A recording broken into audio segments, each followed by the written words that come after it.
Okay, so for those of you who are VAT registered, this is just a quick short module on doing your VAT.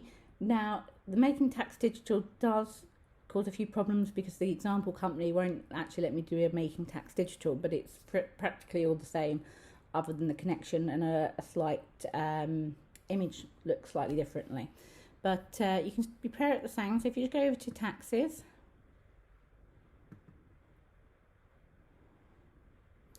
okay, and you can see this is open, and you can either click on prepare return, or what you probably want to do to begin with is click on there and click on smart scan. This will just go through and see if there's any bits that you might have missed out. So it says 14 items will be excluded from the VAT. So if you click on review there, a lot of these will be some of the ones that we put through as no VAT when we were looking at it earlier.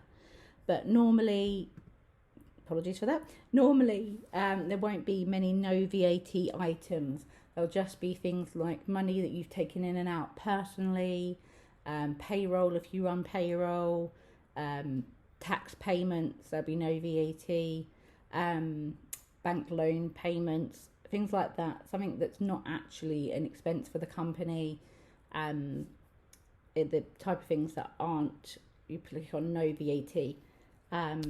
Obviously talk to me if there is any issues, if you have any queries about when to put Z and when to put no VAT, when to put exempt, etc, etc. But this is just the ones that have clicked no VAT. So click on all done for now, and it will say bank transactions you might have missed. These are the ones that are still on the bank feed for that quarter. I'm going to leave that now, but obviously you do want to have as many of those off as you possibly can do to do your VAT return. And it says review any unexpected items. So it'll say if there's any inconsistent VAT codes. So for example, if there's one supplier who's normally 20% and you put it down as 0 or no VAT, it will come up here. Okay, exceptions are ones where you've changed things in prior quarters. And this one says 2 VAT items may be duplicates. So I'm just going to click on review. If you can see here, it says there's 2 to Adwin Co, invoice 1024 and 1025. You can click in them to see what they are. This one says, for example, employee celebration, whereas this one is for entertainment. So you can see they're not duplicates. Obviously, if they were, you could go in and void them. If you just click on all done, that will take you back to here. And then it'll say VAT codes used for income, 20%, which is fine. It's not unless you particularly have any mixed supplies.